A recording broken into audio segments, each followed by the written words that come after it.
Hey guys, I'm Lex, And I'm Trex. and this is Exploration Unknown. The greatest prison that people live in is the fear of what other people think. What happened to me as a result of all the ridicule I went through is that I stepped out of the fear of what other people thought. Our entire property because we got nothing but a mud bank behind us. So Bro. we, It it rearranged the Gulf of Mexico. I didn't know that. Fuck, dude, shit's fucked up. Oh, What? so welcome to the show. The episode today is DB Cooper. That man is a mystery. There's a sketch on him. There's no photo. There's no video. The man is a mystery. You want to know how I know about DB Cooper? Without a Paddle. The movie Without a Paddle. I never seen without a paddle. To learn about this friendship. That's all I'm gonna say. But so from that movie, what did you learn? He was apparently a guy that ran off with a fuck ton of cash, jumped out of an airplane, and was never seen or heard from again. It's, that practically sums it all up. But the FBI has been searching for this dude for fucking ever. They scoured all of the see what is it? Seattle, Washington. He's jumped like Southwest Washington or some shit like that. And it was headed toward New Mexico. People saying that he survived because they didn't find the parachute. They They never, found some money though. They found some money that matched the serial numbers of the money that was on the plane. but they didn't find it all. No, they don't. I think they only found. I think it was $20,000. No, 5,000. And it was the odd ass number. He left that shit for him, like dummies. Find That's that shit. like if you think about it, that's hilarious and smart as Dude fuck. got away. Dude got away with it. You gotta give some. He got away with it. Like ain't too many can say the same. Like ain't too many can say it. Either they. Come on. There's no evidence that he like didn't survive that parachute jump. They said that the parachute that he was using was unguided. You couldn't control it. So it was just you know, a straight shot and that he jumped in a woodland. He jumped in the woodlands and shit. And it's like, there's no way, no way he survived it. I'm like, where's the parachute? Where's the body? Where's the bag of money? That's the three ingredients you missing right there. And you've been missing that shit for a minute. They got a list of fucking people on here that they thought was DB Cooper. That they arrested because they did other shit. Like they got other plane jackings on here. That's why my ass ain't getting on no plane. It might be a DB Cooper on that motherfucker. And next thing I know, some shit happens. So, But DB Cooper, where did that name come from? well, it came from a somebody in the media. They misheard the name. The name is Dan Cooper, but it became famous DB Cooper instead of Dan Cooper. Okay. Yep, it says right here on the afternoon of November 24th, 1971, a nondescript man, which nobody could really describe him at that point, calling himself Dan Cooper, approached the counter of Northwest Orient Airlines in Portland, Oregon. He used cash to buy a one-way ticket on flight number 305 bound for Seattle, Washington. This began from one great unsolved mystery for the FBI. Cooper was a quiet man who appeared to be in his mid-40s wearing a business suit with a black tie and a white shirt.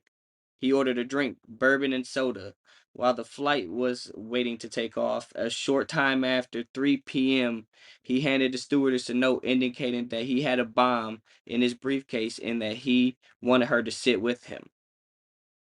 The stewardess did what she was told, opening a cheap Hitachi case. Cooper showed her a glimpse of mass wires, colored red colored sticks, and demanded that she write down what he says. Hold on, write down what he tells her to write down. As soon she was walking the note to the captain of the plane that demanded a parachute and $200,000 in $20 bills. During the hijacking, Cooper was wearing this black JCPenney tie, which he removed before jumping. It later provided us with a DNA sample. During the hijacking, Cooper was wearing. Why did it do that twice? That's an error. Somewhere between Seattle and Reno, a little after 8 p.m., the hijacker did the incredible. He jumped out of the back of the plane with the parachute and the ransom money. The pilots landed safely, but Cooper had disappeared into the night, and his ultimate fate remains a mystery to this day. The FBI learned that the crime in flight and immediately opened an extensive investigation that lasted many years, calling it NORJAC for Northwest hijacking, was interviewed hundreds of people, tracked leads all across the nation, and scoured the aircraft for evidence. By the 5-year anniversary of the hijacking, we have considered more than 800 suspects and eliminated all but 24 from consideration. They ain't finding this motherfucker. He is not getting caught. But here's my question. If there is a DNA sample, how is it they haven't found him? I mean, granted, I know DNA back then was not like top notch or anything, like, but now they could ultimately use that DNA to track down a relative and just run it back as far as they possibly could to potentially find who did it. See, it's also in here that some people think that he was a part of the CIA agencies, which CIA, FBI, and all the pretty much like government agencies, they're part of this thing called false flag. We'll talk about that on another episode. But with false flag is when they pretend it's a threat. You know, oh, it's a threat, but it's actually them doing the shit to create a mass panic, and shit. But this dude could have been a part of that. I don't know for sure. It's not in here, but that's just my thought. So basically, like COVID. Practically, it was attack on its own people. We may have to edit that out though, Why? because we don't want to get stabbed or poisoned. Sorry, not sorry. If y'all don't know by now that the government did COVID, then y'all stupid. They've been called out on that already for a hot minute.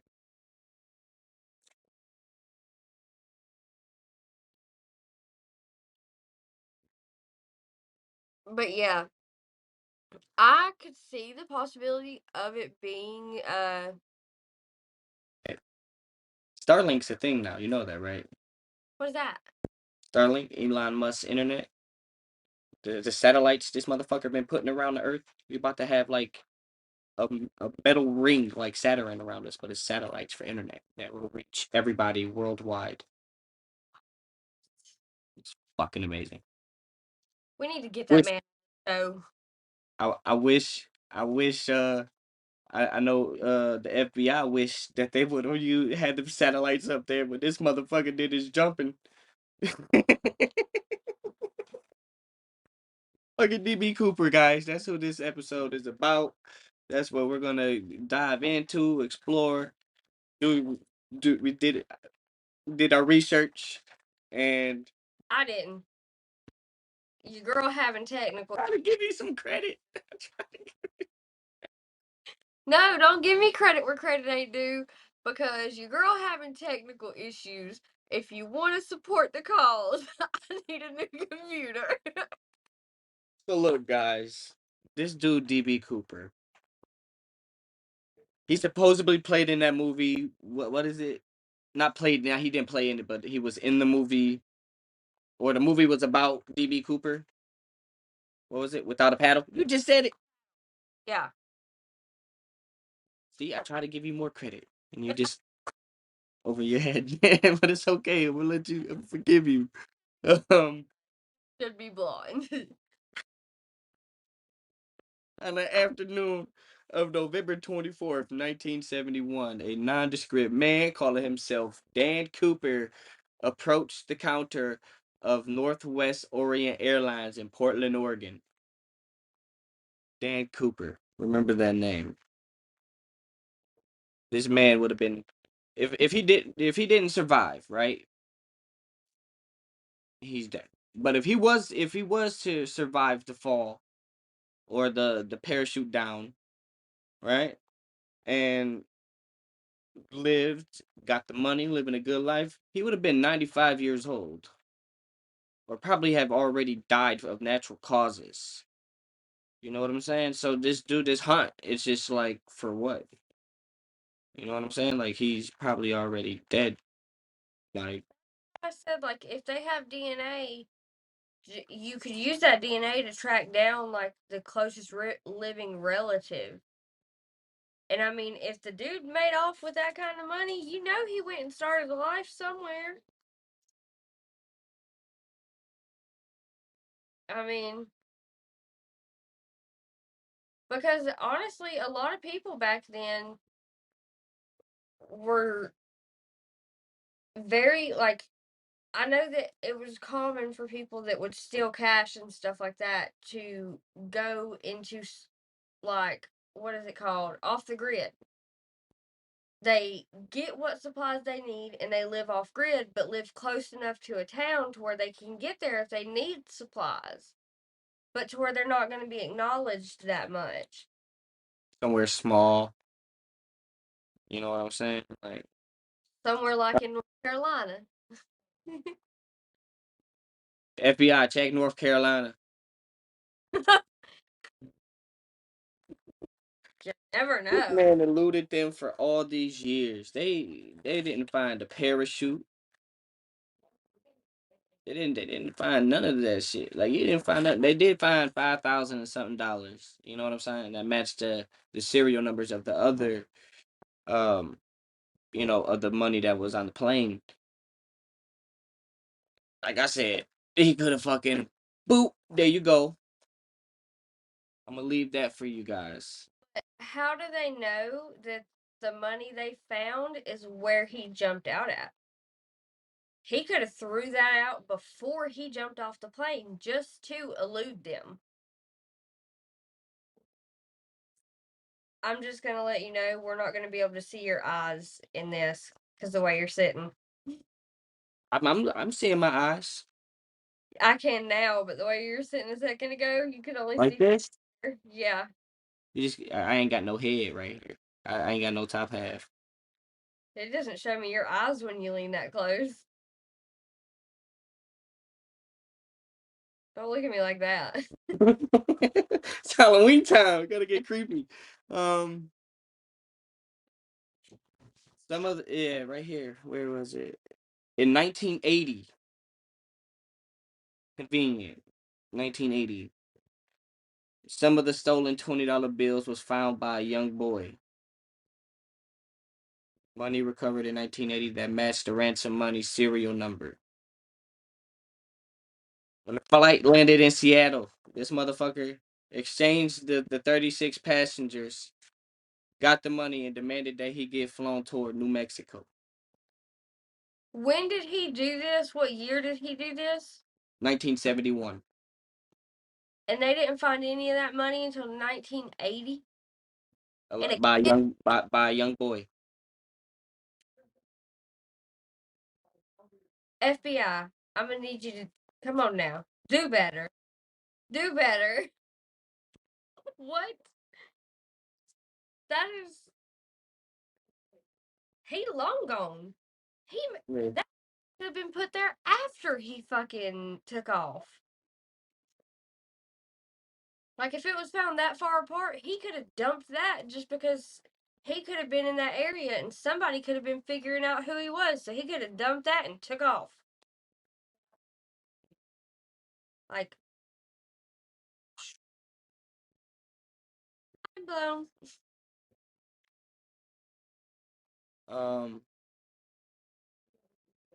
I should have been an FBI agent. It says somebody recalled a trip they took to the Pacific Northwest in 1979. Duane took Joe to Lake Merwin, an area close to where the wooded area DB Cooper is believed to have landed, where she the remembers him identifying as the spot where Cooper walked out of the woods. Somebody seen him walk out of the woods. Yeah, they got a long list of fucking people that they think I mean, is but DB Cooper. there's also a long list of people that say they seen Bigfoot. I mean,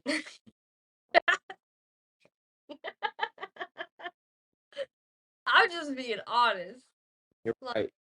when it comes to shit like that, because you think about it, with like true crime and stuff, you always hear about how they set up a hotline for tips and stuff, and they get flooded with tips, and 90% of them don't pan out.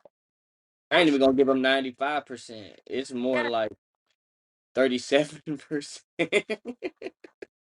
I would say like 98% of them lead nowhere. Like, honestly. It's like this, man. They got the leads, but they just ain't got they just ain't found DB Cooper. Or if they did, he definitely out fucking smarted them. I mean, That's there's no hell they're gonna find him now. I doubt it. I think somebody's gonna find his remains like maybe like 100 years from now. When they're Or like cultivating some land or something, they're gonna find his remains on accident. I don't even think that. I truly think that the only way they're going to find him is if DNA progresses enough to be able to track him down to his exact lineage using his relatives and stuff. That's the only way I can see them possibly being able to find him. They not never gonna find him. I honestly like not right now. They not. They won't But find him alive, that's for sure. no, not alive. They'll find him dead. They'll find his bones. Which if they got the DNA, they can kind of go from the bones and and somewhat try to do it. You would think. What if they end up figuring out, like, what if they find him buried in a cemetery under a different name or some shit, and they're like, "You've been here all along?" Oh, well, actually, I just read right here. Is DB Cooper's case still open? No, the DB Cooper case is no longer open. It was closed in 2016, 45 years after the hijacking. The FBI said that after all this time on the case, its crime fighting resources would be better used elsewhere. You guys wasted fucking funds for 45 fucking years looking for one motherfucker. How fucking smart are you guys? Guys got a bunch of fucking idiots up there in the blue coats with the yellow letters. Fucking idiots. Agent. Should have sent SEAL Team 6 out there. They would have got it done. They would have found that motherfucker. They found also they found everybody they was looking for. They needed Elon Musk. That's who they needed. Just Yes. want you on this show. You like, we love you. Manifesting it. I mean, we just want you on the show. I mean, you ain't even got to come and meet us in person. Just, download podcast or Anchor. Whatever, which one you want to do. Yep. It's all on you, bud. Ball's in your court now. We put the offer out there. We can't pay you or nothing. No. But We expect you to, you know. I can't even afford a new computer, so I just put my hopes and dreams out there and hopes you'll respond. Let's go, Elon.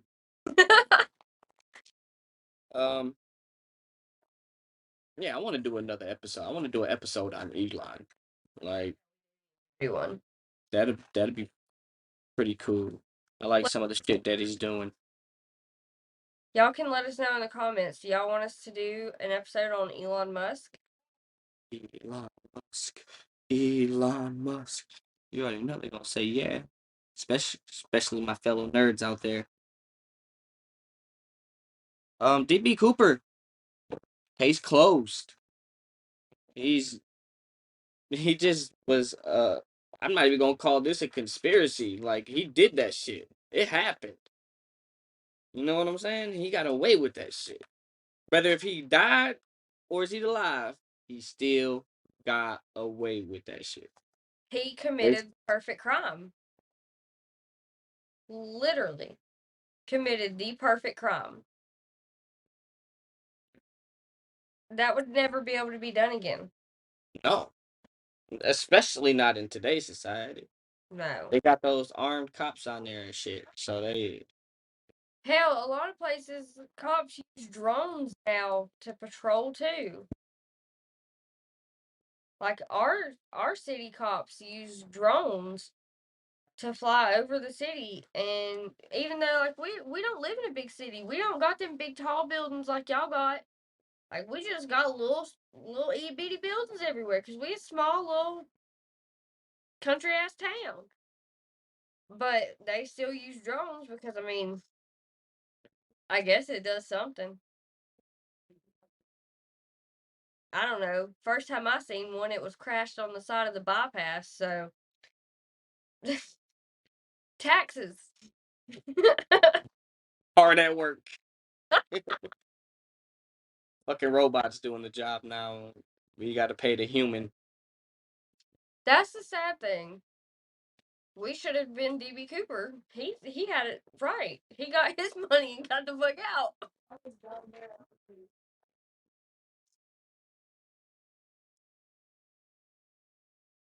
Honestly, I think this episode could be a mini. Because, like, I mean, there's not much to this case. No, I mean, it pretty much summed it up, like, in this whole little thing. Like, I copied a whole bunch. Like, I went to 2 different sources. It's pretty much the same thing. One was just more in depth, and it was simple research. I mean, it was a simple case. I mean, pretty good. I idolize this guy now, so that's that. I'm not gonna go out here and do it, but that's pretty cool that he got away with it. And if you guys want us to do other, like, mini episodes, we could make it a series.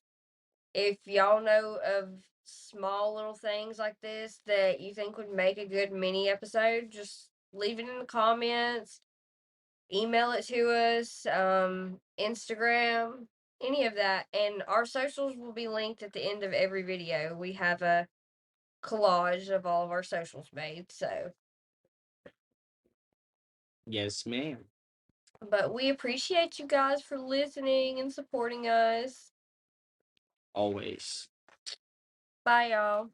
And it's only when you do it that you realize what a prison you lived in before. And what it gave me was a personal understanding of how easy it is for a few to control the many.